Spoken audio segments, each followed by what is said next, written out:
The Lunar Guardsman. By Krimmer. Chapter 35. Run, forest, run. It was always strange how the naked branches of the ever-free forest's trees blocked almost all light. It was nighttime, but the stars were nowhere in sight. Rainbow Dash already had an idea about what she should expect. This wasn't her first time entering this little roller coaster, no way. She had already been in the Everfree Forest enough times, the night that Nightmare Moon returned first and foremost. This wasn't what she expected.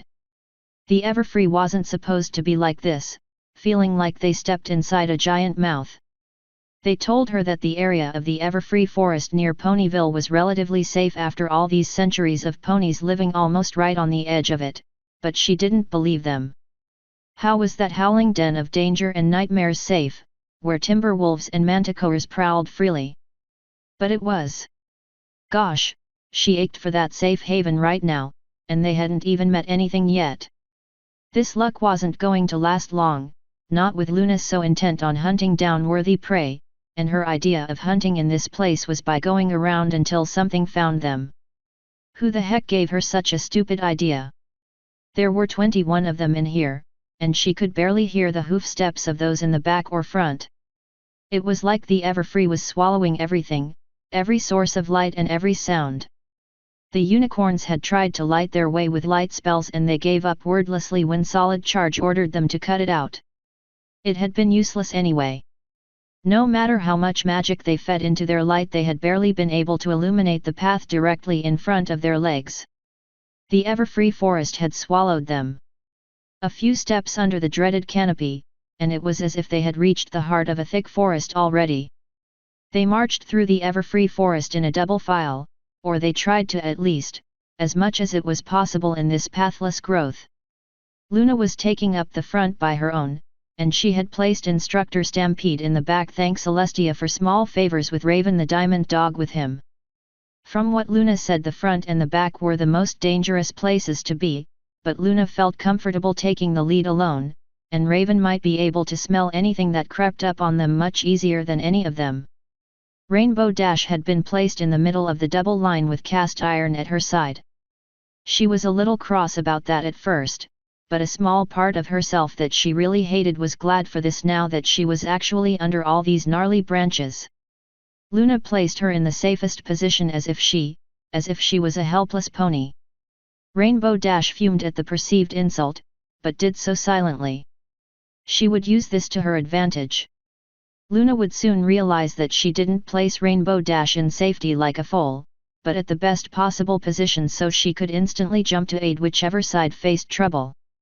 Rainbow might have been feeling a little skittish, but she wouldn't let that make her a coward and hide behind others. Shaded Swirl and Snared Wish were a lot more anxious than Rainbow Dash was, and the need to show more backbone than how she truly felt for their sake helped steady her resolve even more. The couple was turning their heads to every little sound, their ears flicked around erratically to cover every possible approach, and their tails were almost tucked under their bodies. "Hey, calm down, okay?" Rainbow Dash told the two ponies in front of her. "We're going to be fine. I'm sure that Luna knows what she's doing."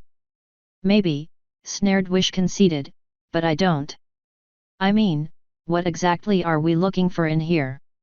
Princess Luna said, "We're hunting, honey. Probably some kind of dangerous animal or something alike. If Miss Rainbow Dash says we're going to be fine, then it's okay. Steady on, all right." Shaded Swirl donned his best comforting smile, but it was apparent that the city-raised earth pony was out of his depth. His dress shirt was covered with small grappling foliage, and tiny tears were starting to make their appearance on the fabric, making him look disheveled. There had been moments he looked ready to suggest they turn back, but a glance at his wife was all it took for a brave smile to appear and comfort to return to his eyes. Snared Wish took her courage from her husband's presence, same as he did from her, but there was more driving her. She would press her lips together, as if angering in a memory, and her steps would steady once more. "Right, hunting. We can do hunting," she assured herself. "First time, but this is what I'm here for. To learn. What do we hunt?" Aniponi no? Wolves. Cast Iron was tightly squeezing his axe in both hands, and was paying constant attention to the right of their column as they walked, searching among the trees for movement. Timber wolves, the Minotaur specified. This exact tidbit was news to every pony, including Rainbow Dash. She saw Smoke Ring, a couple of rows in front, look back with his mouth open, stumbling a little as he stopped paying attention on where he walked. The unicorn gasped for a few seconds before turning back. Well. Fug. Tick and Tack, the Earth Pony twins from Baltimore were behind Rainbow Dash and Cast Iron. Timber wolves' bodies are made out of wood, right? They can't be that dangerous. I mean, can't we just break them apart? Tick asked. Her twin, the one who tended to think deeper, answered her sister's question. I don't think it's going to be that easy. They're magic creatures, their bodies are probably harder than they look. Remember that unicorn captain who magicked his brandy cabinet? We couldn't even break the glass. The line suddenly halted as Luna stopped. All eyes turned to the alicorn now instead of the conversation among them. You ponies don't really know anything about timber wolves, do you? She asked, a little stunned at the realization. Sadness took over her expression for a few moments. Right. Another mistake. I should have briefed you before. Hoof. Her face filled with determination again, Luna spoke loudly enough to be heard by every pony. Timber wolves are creatures of magic, composed of the forest itself. They are notorious not only for their unexpected hardness and ferocity, but also their regenerative abilities. Explained in plain terms, if their remains are not broken in as small pieces as possible, then they might as well return to normal in seconds. Sometimes they even seek to merge together, forming a massive timber wolf powerful enough to easily slay a manticore. Luna walked down the line slowly, making sure every pony was paying attention. The ever-free forest is crawling with far more dangers than timber wolves, but they will make a good start and introduce you to what you are supposed to be fighting against. Luna's eyes glowered at them as she continued the sudden lesson. A lone timber wolf can easily overpower 2 or even 3 average ponies if they don't fight the way they are supposed to, and timber wolves are almost never seen on their lonesome. There are usually 3 or 6 of them at least, but larger groups are certainly not unheard of. In a rare few occasions there have been hunting packs consisting of hundreds of them. Blank Slate raised a hoof. What is the right way to fight them? Not on your own, Luna answered. Timber wolves, unlike their flesh and blood brethren, lack teamwork. They hunt together, but fight alone. Fight as a team, cooperate and support each other, and you can take them down. They mostly pounce at their prey, seeking to bring it down and go for the throat or use their back legs to gut it. Being aware of their intent to leap and avoiding it will serve you well as long as you don't get flanked by another. Now, have any of you seen a timber wolf before? Gobrand raised his claw, and surprisingly so did Trixie to his right. They were the only ones aside from Solid Charge and Rainbow Dash. Stampede didn't even bother, seemingly intent on scratching his side. I don't see what the big deal is, Trailblazer sneered from the back of the line. The unicorn levitated a stick in front of him and it burst in flames, the flames colored as the stallion's own mane. They're still wood. We can burn them. It sounds like a valid plan, Luna conceded. She turned to Gobrand and Trixie. Would either of you have any objections? It won't work, Gobrand said. Trixie has tried it before. The mare in the garish magician's hat shuddered. It didn't care, and they all kept running after me, only now Trixie had one that was on fire after her. It set my cart on fire. Luckily, there was a river nearby when they stopped hunting me. Aniponi got any questions or anything to add? Luna asked. I do, Gobrand said. Rainbow Dash recognized the posture and inwardly groaned. She had seen Twilight stand like that 1,000 times. Timber wolves favor their olfactory organs or what they use as a substitute, to an astounding degree. It is their language of a sorts, and they share smells they have come across to denote worthwhile prey or locations. They seem to believe this to be a universal trait. That's why they exhale a horrid, putrid breath at all times. Most scholars believe they use it either for intimidating reasons or to scare other, worse predators away from them. Interesting, but what we should take from all this is simple: use your noses. You will know when they're near. We are on the outer layer of the Everfree, and this is their main hunting grounds. Luna went back to her place in front and they marched on. Well, they knew now, and knowing was, certainly something. Didn't help much. Stupid Twilight and her talks about how learning and understanding lessened a fear. That was a load of horse apples. She felt worse again. The Wonderbolt wannabe glanced behind her just in time to witness Tak raise her left hind leg sideways and strain herself, letting out a thunderous roar that caused her tail to flutter in the short wind she let loose. Hey, Goobred, does this smell like death? You understand, of course, the Griffin said in a polite tone, that I can only take so much of your insults before I am driven to answer in kind, you sad, sailor's platy-gog. Yes, yes it does. Far in the back the diamond dog howled in pain. Mental note: when walking in ranked files, try to get as far in the front as possible next time. Rainbow Dash would much rather she was on her own out here, though, all things considered. If she was, she could easily evade any predators or just fly the heck out if need be. But no, now she would have to stay and help the others who didn't have sweet, fast wings to get their flanks out of danger's way. The sound of breaking glass echoed in her mind, and she quickly silenced it. No, these were stupid thoughts, selfish ones. She was sticking with every pony here, and if something bad happened, then so be it. Rainbow Dash wasn't responsible for every pony, friend or enemy, when it came to a fight. All she was ultimately responsible for was whether she chose to fight and accept the outcome or not. And if her friends were involved? Heck yes, she was going to fight. She heard Red Dawn whisper a question. Why do timber wolves hunt only out here? No, don't ask further questions. Questions led to answers, and the answers so far helped no pony. Better to know nothing. She was in a good place mentally. Don't, just. Surprise bucking surprise, some pony had to answer, and that happened to be Gobrand, their resident expert. And oh, the joyful news he shared with all of them. Apparently, the Everfree forest could be divided into zones.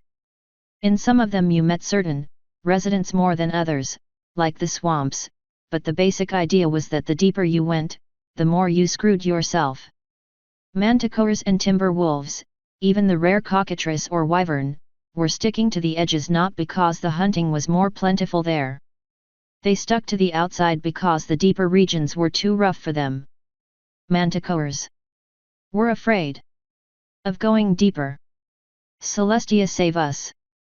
Eventide took the opportunity to jump in and add to the horror as well. As far as food went, it was more plentiful the deeper you went. Now, that didn't sound scary, did it? Wrong. There was a lot of food, because there were a lot of monsters. Take from that what you will. So, how deep in the Everfree are we? Rainbow Dash asked, nonchalantly. About 500 meters in? I think. Cradle Song answered from near the front. I don't think we're supposed to go deeper than a kilometer at worst. Well, Drumbeat said from the back, answering his fellow Thestral. We don't want to end up dead. Oh my Celestia, what did she get into? Wait! Rainbow Dash shouted. It can't be like that. I've gone deeper than that with my friends, and we were fine.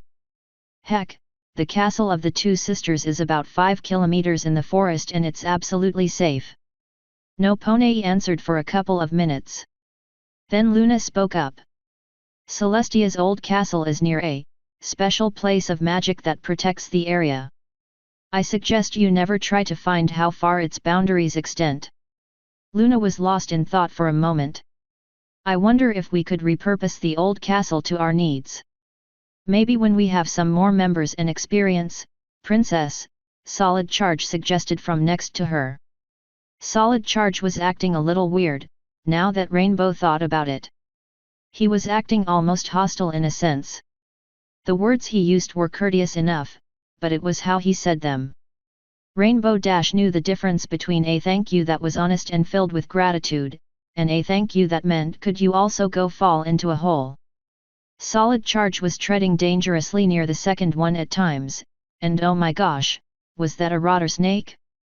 Rainbow Dash jumped in the air to avoid the red, snapping jaw, barely making it by the breadth of a hair, and 4 hooves came down on its long body, the 2 extra ones courtesy of cast iron and snared wish, even as a bolt of magic launched from Trixie's horn and split the rotter snake's head in 2. A flaming, thin piece of wood skewed it a fraction of a second later, as a final insult. I totally had that, Rainbow Dash said, wiping her front hooves on the dirt. But I appreciate the sentiment. Luna came to check on the commotion. Bury the snake, clean your hooves, and cover the traces of blood you left on the dirt as well. I don't want you to have the scent of blood on you in case we get separated. Celestia, she almost wished she was back at camp along with the others. On second thought, maybe she wasn't that desperate yet. They were the ones stuck with Rigdan, and he didn't look very happy at all with the fact that he stayed behind. They probably had it even worse. Rainbow Dash snickered silently. Oh, she wondered what horrors they were being put through. Asterisk. The bottle stopped twirling, its neck pointing at Leaf Stream like the talon of a dark god. Truth or dare? Stalwart Shield asked Leaf Stream. Rigdan sat next to him, his legs crossed and with his broken arm resting on his laps. This is the stupidest game ever. I concur, Short Order said from the other side of Rigdan, watching the bottle with his single eye, unamused. I expect this amount of negligence from the interior regiments, but I had greater hopes for the Lunar Guard. We should be setting up sentries and patrols. With just us 7, we can't. Too many approaches. It's safer if we simply don't separate. It's not like there's anything here interested in stealing rather than eating us. Setting a camp in the middle of an open field was a mistake, Rigdan said. He frowned at the bottle. Mind you, I'm minding it less and less. Leaf Stream grinned smugly at them. Well, you should have said something else other than whatever then when I asked what we should do, shouldn't you? Limit Breaker, solid choice, my good stallion. She exchanged a hoof bump with said young stallion who was grinning bright enough to remove any need of fire. All right, I'm gonna go with truth, she answered Stalwart Shield. All right. Stalwart Shield scratched the back of his silvery, messy mane. Is it true that you and, Stalwart Shield glanced fearfully at the biped next to him. And a certain individual had an encounter tonight. I'm going to stab you in your sleep. Pardon? I couldn't quite make out that whisper. Stalwart Shield raised his ears. Sea Breeze choked a sound between a laugh and a cough. Rigdan offered her a sip from his canteen which she gladly took.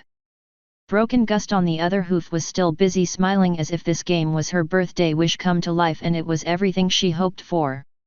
Leaf Stream's smile had frozen on her lips as she tried to think of a way to answer the question that wouldn't make her sound like either a backstabbing moron or having a thing for the certain individual. May Tartarus take his soul and perhaps Stalwart Shields as well if it had the time. Yes, she hissed, her tongue wrestling her empty brain. Stalwart Shield glanced at Rigdan for a fraction of a second again. The tall alien was slowly sipping from his canteen, looking bored, and staring mindlessly at the distance, giving no sign of being disturbed or annoyed of any allegation. Stalwart Shield and Broken Gust looked at each other and shrugged.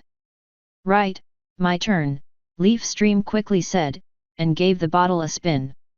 The bottle spun and spun, slowing down little by little. The neck of the bottle passed over every pony at a turtle's pace. Stalwart Shield looked pained at the prospect of getting into Leaf Stream's hooves. Limit Breaker lit up again, anxious to get a chance to play. Sea Breeze looked on, her face blank but her eyes betraying her amusement.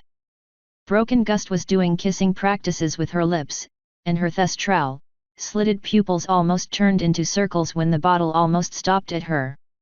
Short order was the very definition of apathy. The bottle stopped. It pointed straight at Rigdan. Leaf Stream laughed. "Oh, ho! I got you! I got you now! You're gonna spill!" "Dare," Rigdan said. Leaf Stream didn't let her smile show as Rigdan played straight into her hooves, but he must have noticed something, perhaps the sparkle of anticipation and utter, magnificent villainy in her eyes, because his remaining eye widened just the tiniest, tastiest bit. Leaf Stream leaned forward, and inspiration hit her. 2 birds. 1 stone. She won either way. "I dare you to kiss Stalwart Shield." Stalwart Shield huffed in dismay. "This is the exact reason this game never amounts to much," he said, not surprised at all. "Some pony always pushes too much too soon and hmmphh. Rigdan grabbed Stalwart Shield's short mane, pulled his head back, and leaned down to do the unimaginable. The firm lip lock held for a good number of seconds as well before he pushed Stalwart Shield away from him and wiped his lips with his forearm. "There. Dare done. My turn. Why tongue?" Leaf Stream nodded. Her throat slasher's smile didn't go unnoticed by Short Order. Every pony else was guffawing in surprise and laughter. Except for Broken Gust. Her leather bat wings had popped so straight she was definitely getting a cramp later on. "I'll have you know, young filly," the veteran Royal Guard warned Leaf Stream, "that I have a certain amount of disciplinary actions in my name. Some of them involved my superiors. You'd do well to keep this in mind before you get any ideas." Leaf Stream's sinister smile remained in place. This was her game. Short Order simply hadn't understood it yet. Rigdan gave the bottle a spin. It pointed at Broken Gust.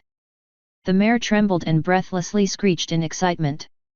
Rigdan sighed. "Okay. Truth or?" Leaf Stream didn't even see her coming. One moment Broken Gust was standing there, the next she was burying her tongue down Leaf Stream's throat, her wings hooked on her back to ensure Leaf Stream's hooves had no chance in Tartarus of pushing her away. Sea Breeze was struggling for air next to her, her manic laughter echoing in Leaf Stream's ears in merry accompaniment to Broken Gust's moaning and Leaf Stream's choked screams for freedom and a stop to the molestation. "Hey!" Limit Breaker called out, pouting angrily. "That's not how the game is played. You're ruining it." Asterisk. "There's a nasty smell coming from our right," Raven yelled, calling for every pony's attention. Luna immediately halted them. Every pony rushed to form a line waiting for the oncoming opponents, but Luna quickly ordered them to form a circle instead, getting Stampede to array them in a proper order. Stampede had them make a 3-ringed circle. On the outer ring he placed the Earth ponies, Minotaurs, Raven, Gobrand, and himself. Luna placed herself there as well, right in the middle of the side facing the direction they were expecting to be assaulted from. Cast iron and solid charge were placed in opposite sides as to block the sight of those behind them as little as possible. They left enough space in between them to swing their weapons and fight without getting in each other's way, but not enough to let anything slip through. Spears, axes, and sturdy hooves stood ready. The second ring was composed of the unicorns. Tidal Wave, Smoke Ring, Trailblazer, and Trixie. They stood behind the first ring, each of them watching a different direction. Solid Charge made sure to warn them, Trailblazer especially, not to set any live timber wolves on fire. It would only make things worse for the frontliners. Every Pegasus and Thestral was waiting in the center, forming their own, tight ring, and Rainbow Dash stood there with them. Their job would be to watch, and speed to the aid of any pony who was in trouble, cover any openings, and stay in the air and mobile as best as they could. Now all that was left was to wait. Rainbow Dash sorely wished they had waited a day before venturing into the Everfree on this practical experience training. She was all too aware of every aching muscle and joint, and the slight grogginess in her head as her body called for sleep suddenly felt like a wave of tar that threatened to cover her and slow down her every response and reflex. She wondered if she would be able to strike as hard or accurately as she would need to, or did all the work and stress she had been involved all day with had sapped too much of her strength. Luna had made a point of warning them that almost no fight would come to them while feeling their best, and Rainbow Dash suspected this was why she dragged them in here without letting them rest, but right now, with her nostrils flaring as she tried to catch a whiff of what crept up in the dark, it felt too reckless and dangerous. She focused her mind on the lessons she had been taught. Put all of your body weight on your strike, and use the force of it to bounce back instead of carelessly following along. Be wary to not be cornered or flanked. Go for the torso as it was the largest target, and only aim for the head or spine if you are certain you won't put yourself in risk. Keep your distance, and maintain the initiative, don't let your opponent dictate the fight. 1,000 pieces of advice that blended all together, from how to stand on what to look for and how to breathe. She shuddered, suddenly fearful that she would forget one of them and it would cost her life, or the life of some pony else. Luna breathed in deeply, inhaling a scent that Rainbow Dash, high-strung as she was, wasn't sure if she really smelled at the edge of her sense or she imagined it. Timber wolves. They are almost here. Prepare yourselves. Rainbow Dash's hind legs dug into the earth, preparing to use the extra resistance and in the right position, almost subconsciously. Her wings half spread, ready to get her airborne or tuck in and avoid any attack, and her tail coiled around her instead of being in easy reach. Her lungs regulated her breathing without her input, breathing steadily. All the words of the lessons and advice vanished, and what remained was action without thinking. The thick foliage rustled, and every eye turned to it. A sharp reprimand from Eventide and Stampede warned the flyers and the unicorns to keep eyes all around them. Everything was covered in shades of black and the darkest blues, the moving leaves turning into shapes, and sinister eyes. With the confirmation of their approach, now every errant branch and stick around them became the leg or snout of a timber wolf, waiting for them to turn away to be attacked. The bushes spread aside, and 8 large timber wolves made their appearance, led by a truly massive one. Rainbow Dash felt her throat dry up at the sight, and her courage vanish. 8, when one of them could easily kill 2 or 3 ponies, that's what Luna had said. The odds were balanced, but they were tired, and this was the timber wolves' turf. What if more of them were waiting around them? Ponies didn't fight timber wolves. Ponies ran. Even Twilight, who had so much more magic than every pony else, Twilight who once put an Ursa Minor to sleep and levitated it all the way to its den, when faced with timber wolves would either teleport or run. Fluttershy never attempted to try her stare at them, their ferocity too great to risk it. She lived right next to the Everfree, closer than every pony else, and when she heard them howl she'd call all her animals into her cottage and hide under her bed. They were going to fight. Oh, Celestia helped them, they were mad. Luna walked in front, abandoning the ring, and every pony quickly scooted closer to cover the empty spot. The Alicorn stood alone in front, facing the pack of monstrosities with a smirk on her face. She took her eyes off them and looked behind her and at them, her grin widening. I'll take the alpha. You can have the rest. She wasn't afraid. Rainbow Dash knew that Luna wouldn't be afraid, but she didn't really know it. Heck, the mare was loving this. She was almost trembling in anticipation for the fight, and Rainbow Dash wasn't going to be afraid either. If Luna could do it, so could she. She would hold the line, she would jump in and kick and bite, she would keep her friends here alive, and she would make sure they would all make it on top. These timber wolves didn't stand a chance. Weapons stood steadier, hooves dug in the earth, and horns lit with tamed magic. The Lunar Guard stood ready. The alpha timber wolf took a step forward and growled, a deep reverberation that sounded like a tree splintering and falling without stop. The sound never ceased, not even as the alpha sniffed the air and its pack mates spread around their circle. Suddenly, the alpha whined. The rest of the hunting pack froze still, and all of them started sniffing questioningly, at the air and the ground. Their muzzles all converged towards Luna, the alicorn obviously perplexed by the strange behavior. The timber wolves let out a keen wail, and as one they turned and ran, the stubby branches that served as their tails tucked between their legs. Two more of them appeared, ones that had gone unnoticed and had circled them, running to vanish behind their fellows as well. What just happened?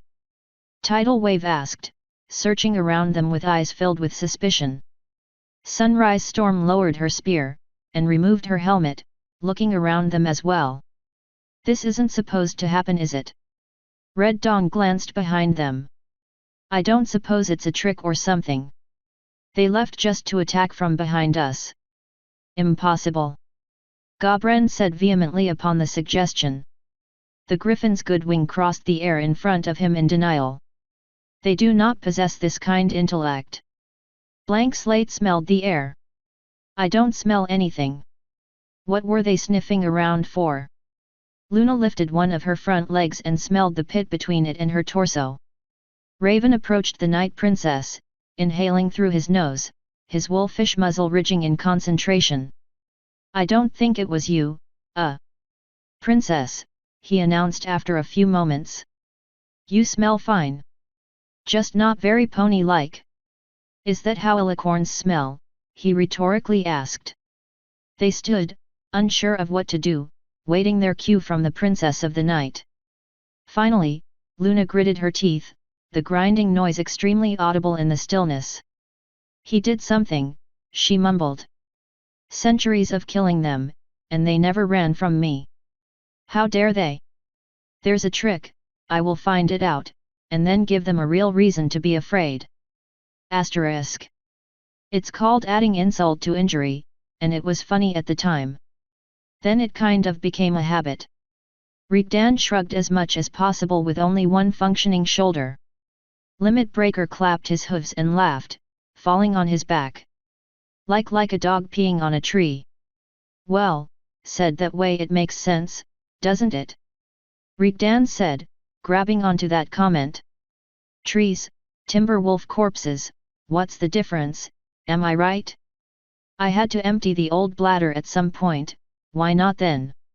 Short Order was paying attention to Sea Breeze, a hint of worry across his scarred face.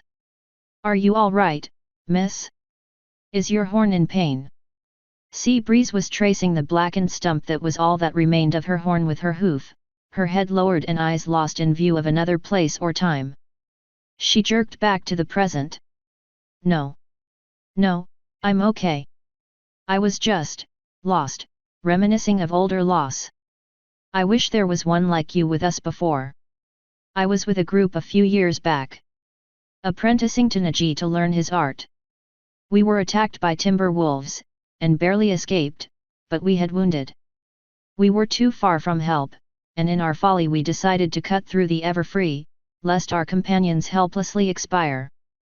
That must have sucked, Rigdan remarked apathetically. He took his canteen in hand and kept sipping, leaning back against the trunk of a tree. He never stood entirely still, always fussing with something, even if it was just drinking water extremely slowly. Short Order stood up. I'm going to get you something, he announced and headed for their supplies. It took us days. We were near the south end, where it's the narrowest, and it still took so long. Maybe we lost our bearings. Maybe we counted the days wrong. We thought timber wolves a terror, but there are worse in there.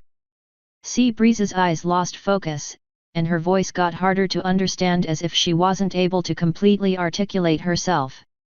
I'm still not sure what we saw at times. Warped, deformed monstrosities. The forest itself rising up. Clouds of light, pillars of stars, whispers and screams. I think I heard my. It was horrible. We kept casting and casting and casting, keeping ourselves up only through alchemical concoctions, running all the while as much as we could in our state, never stopping. The Everfree or something talked to us in there, but I don't know what it said, I don't want to know what it said. We made it out in the end. Over half of us were gone. We only realized it when we were out. They were just gone. All gone. Naji was gone too, I don't know when, he ran right next to me, and I don't remember when, but at one point must have no longer been there. Short Order came back, holding a small, unmarked bottle in his magic. He nudged Sea Breeze, and passed it to the magicless unicorn's hooves, urging her to take a drink.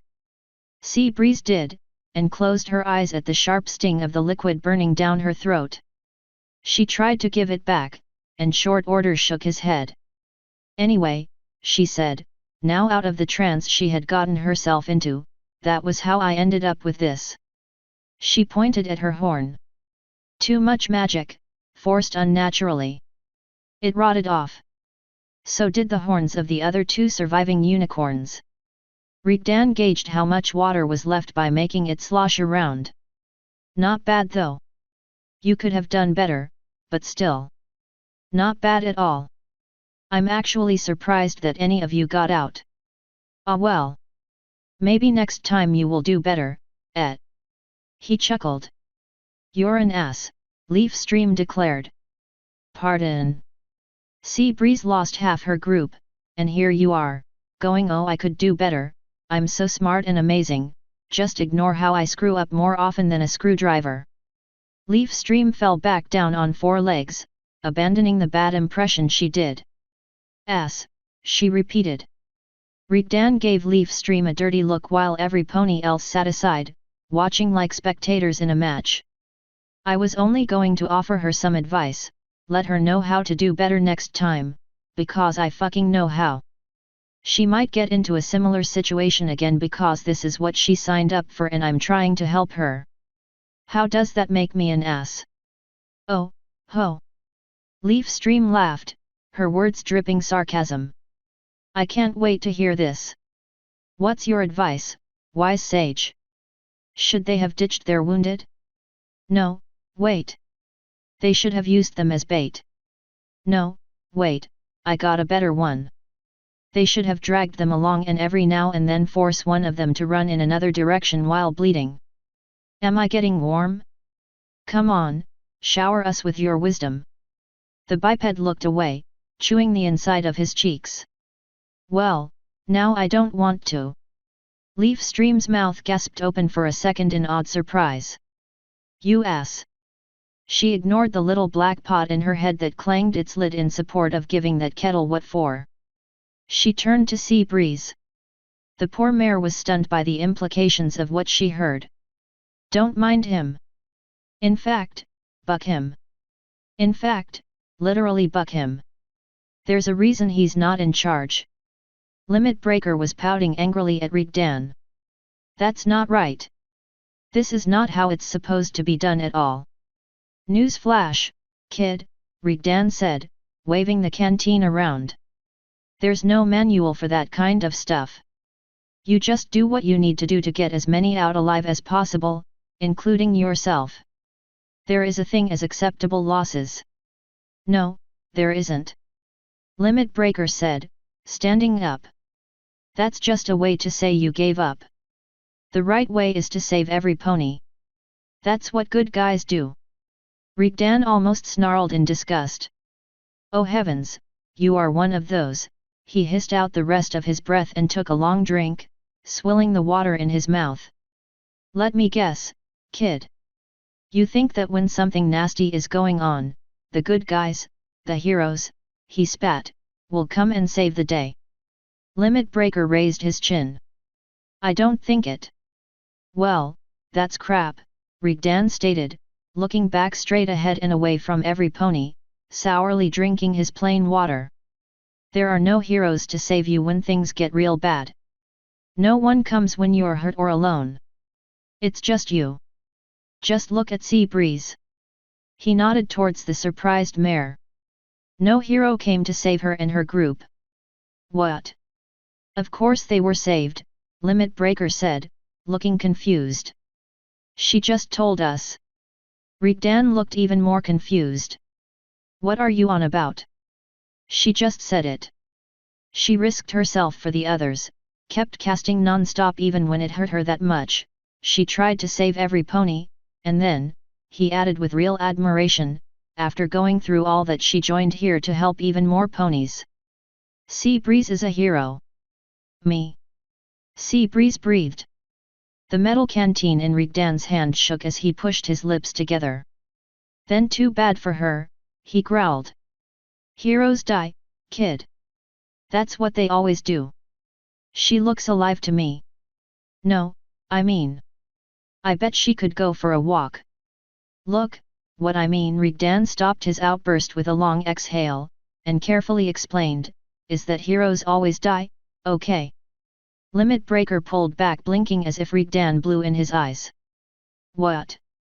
No, they don't. Okay, maybe not always, but like 999 out of 1,000. They lose. No, they don't. Heroes win. Rigdan huffed, looking for all the world like he was having difficulty convincing some pony that the sky was blue. Okay, where the hell did you get that stupid idea? Where did you get yours? Limit Breaker asked, incredulous. Heroes always win. It's how it goes in stories, and what always happens. No, it doesn't. Yes, it does. Nuh-uh. Yuha. Nuh-uh. Yuha. Stalwart Shield leaned sideways to whisper to Leaf Stream. I heard a rumor once. I refused to believe it. It went that Rigdan used to wear a dress and put on a wig for some of young Twilight Sparkle's imaginary tea parties. For some reason, it's not that hard to see him doing that now. Leaf Stream gently pushed him away from her. Respect the private space, okay? I've had it defiled way too many times today. The image was funny though. She wondered if it was true. Honestly, she heavily doubted it. When do heroes ever lose? That doesn't happen, Limit Breaker asked, frustrated. That always happens. It happens all the time.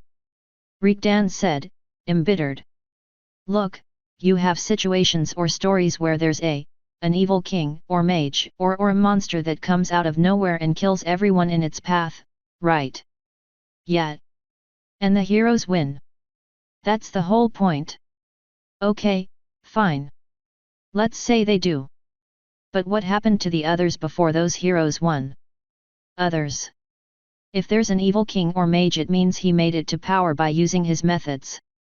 But someone must have tried to stop him, right? Or if he has been around for a while. There can't have been just one person who tried to stop him. There could have been hundreds. All of them, trying to be heroes, and failing. The king crushed all the rebels, the mage vanquished all his opponents, and the monster killed everyone 1,000 times before. What about these heroes? Trust me, heroes die all the time. 1 in 1,000, that's understating it. They're simply called victims then. Every pony's eye had turned to Limit Breaker, waiting for his response. Surprisingly, the young stallion seemed to mull over what he heard. For a few seconds, his dark red colors and the striking gold eyes, combined with the extremely rare serious look on his face, made him look far older and dangerous than he normally did. So, what you're saying is that heroes might be brave, but chances are that they will fail and die. They do their best and they die because or despite that, he hesitantly said. Yes. Rigdan had a look of relief. Limit Breaker, however, wasn't finished yet. But they don't stop trying. Meanwhile, the bad guys might be cowards and live, but only until the heroes finally get them. What? No, that's not how do you even figure that, you little idiot. Rigdan yelled. Pfft, that's all obvious, Limit Breaker said, waving his hoof. And every pony knows that heroes win anyway because even if the villain wins he still loses. Bad guys can't win because they lost from the very beginning. That's basic stuff. I mean, do you even know of a villain or monster that died of old age or happy? But besides, Limit Breaker continued, smiling brightly once more and without realizing how much his debate opponent had deflated. Doesn't really matter, does it? Whatever we did before or thought or whatever you or Trailblazer says. We are here to be heroes, just like Princess Luna. She protected ponies a long time ago, didn't she? Rigdan's face twisted in a sullen grimace. Yet. And you know where that got her? Limit Breaker looked around him. Right here? I mean, she's back to fighting monsters, right? Then that means that she's a hero, and since we're in her team we will be as well. Doing the right thing because it's right, no matter how scary or hard it is. Clapping began behind him. Stalwart Shield, Sea Breeze, and Broken Gust were applauding him. Even Short Order was doing a discreet, half-hearted slow clapping, a half-smile etched on the elder pony under his eye patch. Though all of them could see the dazed expression on whatever could be seen of Rigdan's face, between his cloth mask and the bandages over his eye, none of them was close enough to hear the whisper that made it out of his lips. None, except Leaf Stream. Luna is a hero. Limit Breaker was lifting his hooves in the air, accepting the applause and bowing down. Sea Breeze put a leg around his neck and pulled the shorter stallion close to her. Okay, kiddo. You deserve a reward for vanquishing my jitters. If we have apples I shall make you fritters. We do. Come, I'll show you, Short Order said, leading the way. Hey, if there's time maybe you can make enough for every pony? I'll help, Stalwart Shield offered, tagging along. Broken Gust got up as well, but delayed a bit to pause next to Leaf Stream. So, you can fit 2 in a tent, you know. If you squeeze really tight. No. Which one is your tent? Broken Gust asked, making sweet eyes at the crippled Pegasus. None. I'll sleep in the Everfree. Find a manticore and hug it for the sake of my virtue. Broken Gust giggled.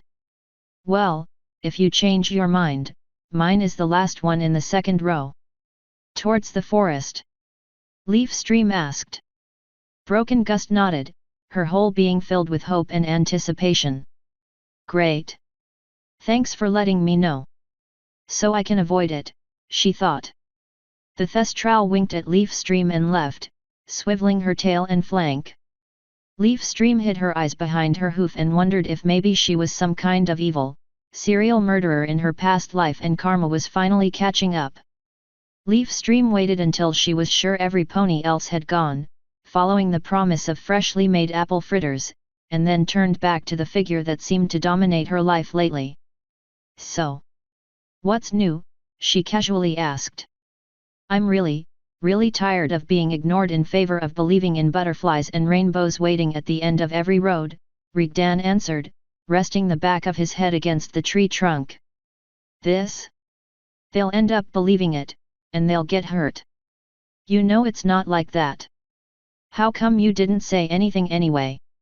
I'm surprised you didn't comment at all. That isn't like you. I was busy thinking deep thoughts, Leaf Stream said, shrugging. Rigdan snorted, spitting some of the water he kept in his mouth. He wiped it from his shirt without success. You? What were you thinking about? Mostly how amazingly inclusive we are to the disabled. Between you, me, Short Order, Gobrand, Sea Breeze, Smoke Ring, and Stalwart Shield we got quite a few cripples. Heck, I'm sure there's something wrong with Blank Slate as well. There's gotta be a reason he keeps wearing that damned cardigan or whatever it is. Now that I think about it, Princess Luna should count as well. Maybe we should rename it to the Broken Guard. That was a complete lie, of course. What she had been thinking of was the mess they had found out about. Specifically, she had been wrangling her brains to figure out some way for every pony to come out unscathed. All she got out of it was stress, and then, as if that wasn't enough, she felt stressed. Like she needed any more of that.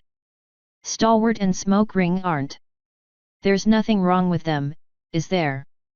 Rigdan pointed out, drawing Leaf Stream out of her thoughts. Give me a couple of days, Leaf Stream growled. Rigdan chuckled. By the way, I got something to give you. She grabbed the envelope out of her small saddlebag. With her wings gone she found she needed some place to stash small stuff, and was never a fan of stashing it in her mane like some idiots who had a pillowcase of a mane tended to do. Rigdan took it, wiping the edge she had bitten it from even if she left no saliva at all. "This has already been opened," he commented. "Hey, great news. Your eye works fine." "Yeah, I checked out what it says so I could be sure we wouldn't have any problems with all that crap you told me. Sue me for taking measures."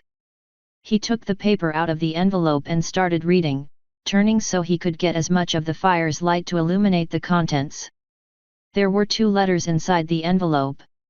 One written by a dragon's claws and one by a pony's magic. Leaf Stream had already read both, so she wasn't surprised to see him crumple them and roughly shove them in one of his pockets. "I forgot Little Flame's birthday," he muttered, covering his face with one palm. "It's not that bad all considered," Leaf Stream said. "It's not like you could go to the party, being on the mend and all. Besides, they covered for you, right? Princess Celestia sent a present with your name on it, and Twilight forged a letter that you supposedly wrote wishing him happy birthday. It's obvious he bought it judging from this thank you letter. All you have to do is pretend that was all from you next time you see him.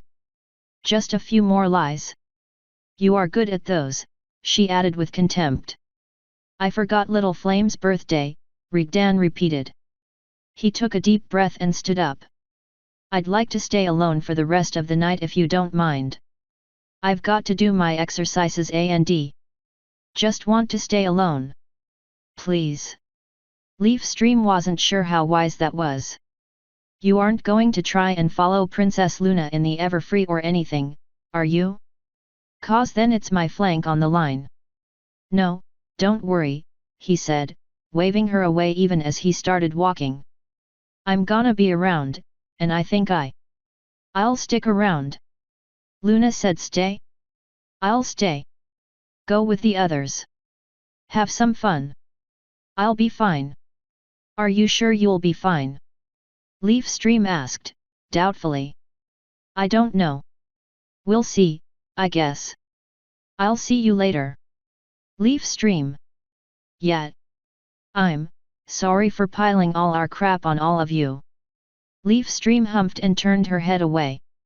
"Yeah, well, it's my job, and anything other than keeping silent and it's others who get screwed. What did you expect us to do?" I don't know," he said, his shoulders hanging. He stood up straight.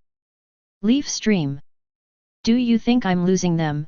he asked, patting the pocket where he stashed the letters. "Or can I still hold on to them for a little while longer? Seriously? I think you already did. This," she raised her hoof displaying him, top to bottom, "can't keep friends or family. I don't know what they saw in you before, but I'm sure it wasn't what you are now. Nah. You haven't got a chance." Rigdan didn't answer.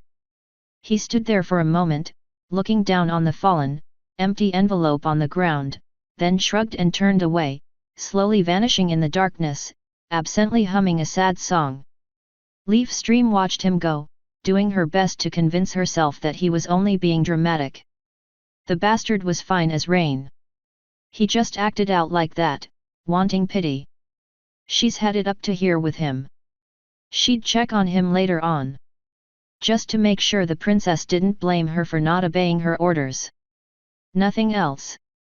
She should look up what kids like to read as far as comics went when they got back to Canterlot. That little dragon wouldn't shut up about these stupid magazines. If Rigdan sent a few of these to the little fire starter then. Oh, what did she even care? Let him burn. She marched off to find the others, so she could watch their work and sample it. Fritters, and lording over others. That was the life. Who cared about Rigdan's stupid personal problems? The guy was a total waste of space. Let him dig his hole even deeper. Power ponies. Yeah, that's what the little lizard wouldn't shut up about. She made a mental note to remember it. He actually said sorry. Hey! Who would have guessed? Asterisk. The consensus was to keep following Princess Luna, and try their luck a little deeper in the forest. They had all hyped up too much, waiting for the fight with the timber wolves, and to have it end like that was anticlimactic. Instructor Stampede said it best anyway, were they here to be lunar guards or not? Any monster they hunted down was one less that could threaten ponies. They hadn't chosen this place completely at random. North of here was the road that led east from Canterlot, and it approached the Everfree forest more than any other location. If anything decided to move outside the forest, then it would put ponies in danger. A little culling here wouldn't be amiss. At least, that was the plan. None of them ignored the fact that most of them had zero practical experience, and that there was a chance that they might be biting more than they can chew. But this was what they had chosen to do, and they might as well follow it through to the end and prove it wasn't a flight of fancy. Now Rainbow Dash on the other hoof didn't have all that binding her here. She could leave any moment, and Luna had in fact told her that she could go if she chose to. Rainbow Dash chose to stay though. She was here to learn as well, and this seemed to be the best opportunity she had. A picture in her head of her 5 friends facing something they had no idea how to deal with because Rainbow Dash turned tail also took part in the decision. She wasn't here just to learn how to defend herself. She was here to learn how to defend her friends. Rainbow Dash carefully stepped over a crawling vine, careful not to make contact with any of the jagged, spear-shaped leaves. She passed a quiet warning to Tick and Tack behind her, same as Shaded Swirl did to her and Cast Iron. They kept up a slow pace, and were trying to keep a relatively low profile. She heard Trixie warn Sunrise Storm behind her as Rainbow checked her side again, watching for any shadows that failed to move with the swaying branches, just like Luna told them. There was a large boulder cresting a small rise, and as they went around it she noticed that something had sculpted a deep line on it. "Hey, what do you guys think did that?" she said, raising her voice and pointing. Every pony stopped to look. The boulder was huge, perhaps twice a minotaur's height, and over twice that in length.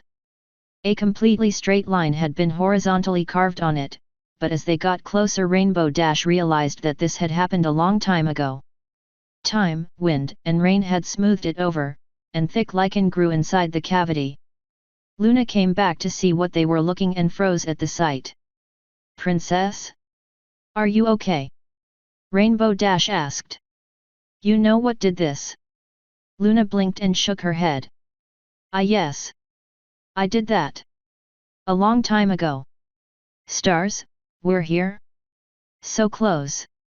She looked around, her head whipping in every direction. The trees haven't changed at all. They should have grown, shouldn't they? Some old story. Rainbow Dash guessed out loud.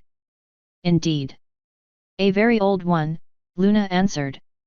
She was lost in thought, staring in the darkness of another direction than the one they were heading into. "If we're so close, then we're changing course. There is something we must do," she ordered. "Is this wise?" Eventide asked, doubtfully. "We will be heading deeper into the Everfree." "Not much. We're almost there. This is important." Luna started walking, and every pony followed behind her. There were a few mystified, exchanged glances, but no pony protested. Solid Charge broke off from the line briefly to make sure every pony kept to their places, as well as check them up briefly. When he was done he returned to his place in the front of the line. "Princess," he asked, gruffly. "What exactly are we looking for?" "A body." Luna's horn lit, and a barely perceptible light appeared over the ground. "Hole here, every pony watch out." "What body?" Luna kept silent for a few moments. "When I first assembled the Lunar Guard comprised of Thestrals, we came here. Some pony had witnessed something, very strange according to rumors, and I wanted to take a look. I'll take a wild guess and say it was some monster," Smoke Ring said. "Correct," Luna absently answered. "More than one. They came from the deeper regions of the Everfree, breeding all the while, and were slowly heading outside." "What were they?" Rainbow Dash asked. Luna shrugged.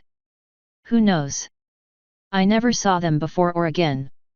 Most of what comes from the depths of the Everfree is unique. Most of them were young, or still weak and inexperienced, and we defeated them easily. All except one. It was not as large as some as the others, but it was extremely cunning and ferocious. We pushed it under a ridge, and planned to crumble the whole thing over it, but one of my guards got injured. His name was Steel Edge. He wasn't really a warrior, not on the level of the rest. He was along mostly to maintain weapons and for his technical expertise. A quartermaster of sorts whose skills would allow us to spend more time on the road.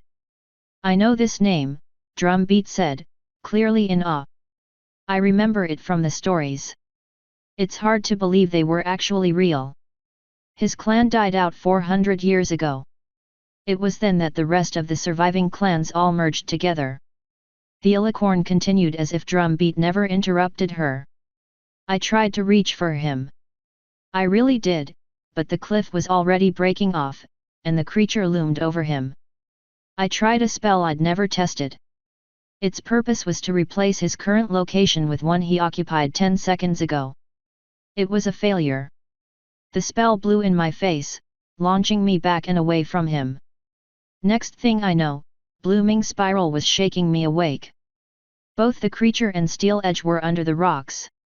We didn't know if the creature was dead or just trapped, and we were all hurt. We left Steel Edge there. They trundled through the forest in silence. Blank Slate spoke up. We're going to recover what is left, are we not? Yes. It will be good to finally give him peace after so long, Sunrise Storm said from the back. Over 1,000 years, rotting under the rocks. Yes, he deserves better, Luna said, speaking quietly. They all did. May we ask what happened to the rest of the Lunar Guard, Princess Luna? Red Dawn asked. Rainbow glanced at the Thestrals and wasn't surprised to see them all stay quiet. Luna stopped walking for a moment, her whole body flexing. A second later she was walking again. They all died. 6 days later. They're worse things than what you can find in here. Evil so twisted and vile, far worse than what even the Everfree can ever hope to produce. As Luna said, it didn't take them that long to reach their destination.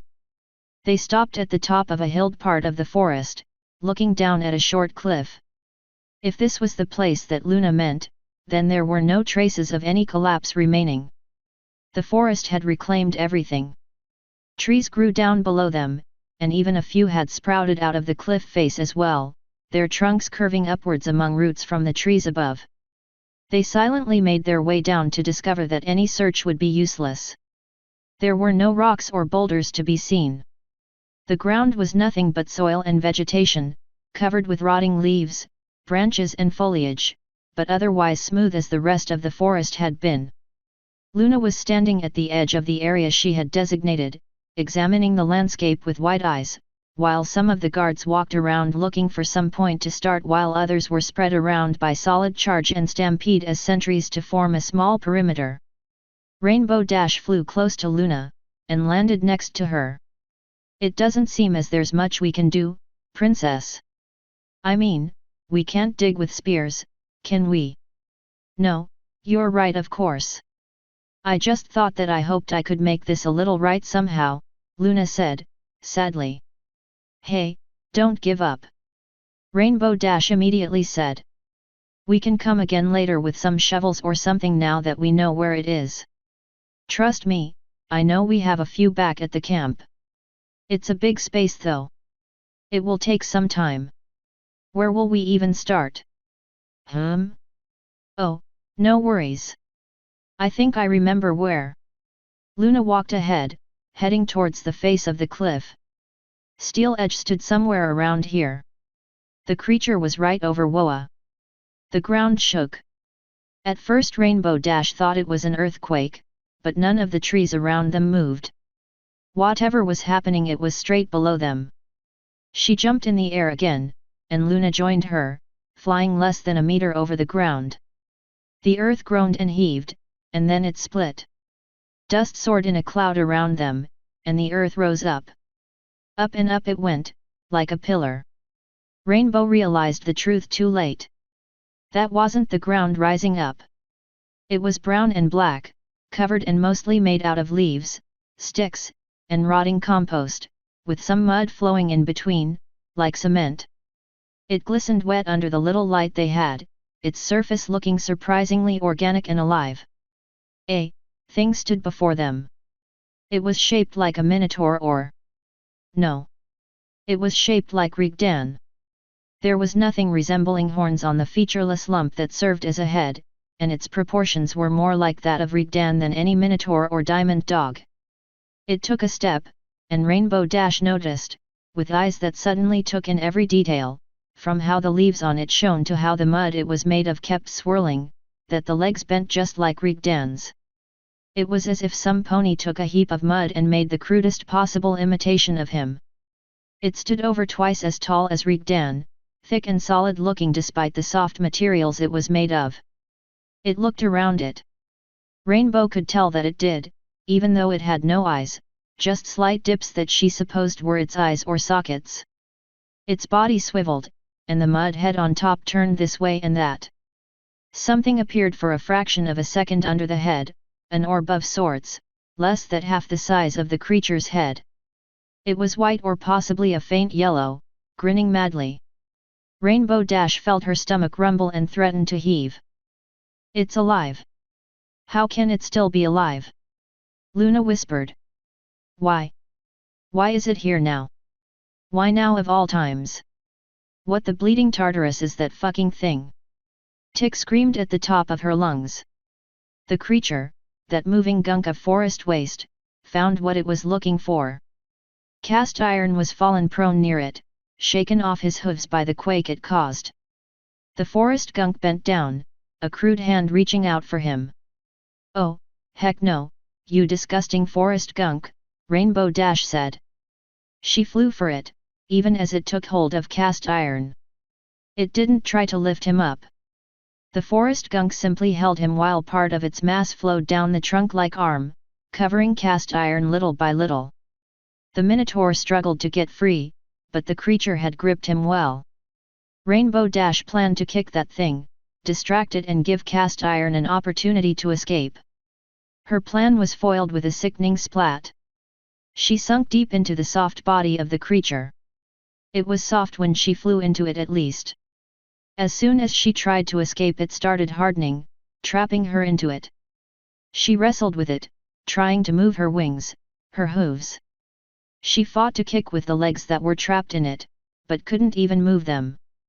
Her front legs were out, but it was like she was hitting hard mud, and the disgusting, swamping foliage flowed back to repair any damage.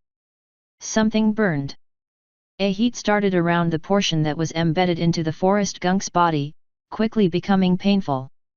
It burned, and it grew hotter, but it didn't feel like fire, more like hot water, hotter than anything she could imagine, and she felt the one wing caught in it hurt like she had dipped it in acid or something like that. Don't you hurt them. Don't you dare hurt them. Don't touch them. Luna shot like a comet, screaming and with eyes lit on fire. She aimed for the arm of the forest gunk, and just like Rainbow she sunk into it. Before the creature had enough time to solidify, Luna bent her neck and buried her long horn into it. Light grew in intensity from the inside of the creature, the foliage it was comprised of turning it a sickly green. A second later the part where Luna was dissolved. The rest of the arm, from the elbow and below, lost its rigidity and rained down nothing but wet mud. Cast Iron quickly stood up, and Solid Charge was by his side dragging him back. The Minotaur was smoking, and he seemed to have lost some of his coat, his naked skin red and raw. Get Rainbow Dash! Get her out of there! Cast Iron shouted, coughing and paying more attention to the Pegasus than himself. Rainbow Dash couldn't free herself. She screamed in pain. She could feel blisters forming on her skin under her coat as the heat became overbearing. Rainbow! Hold on, I'm coming! Luna shouted. She shot again, and sunk right next to Rainbow. Get ready to jump off, she called out, and repeated the process, sinking her horn into the chest of the monster. Rainbow felt her teeth vibrate, similar to how it felt when you hummed and slowly brought your teeth together, only dozens of times stronger. The flesh of the creature didn't break down like it did before but became springy and soft. It felt like she was swimming in jello, and Rainbow doubted she would be able to escape in time until Luna placed her legs behind Rainbow's. Now she had something to push back against, allowing her to leap out of the thick sludge. Rainbow fell on the ground and felt hands dragging her back. She looked up, hopeful for a second that Rigdan was there to kill that thing, but it was just Raven who pulled her away with his paws. She glanced at her wing. Her coat was smoking as well, and it had shortened and curled as if it had been burnt. Her feathers were a disaster. Most of them had melted somehow, and everything hurt as if she had been tumbling about in poison ivy. Luna was still caught.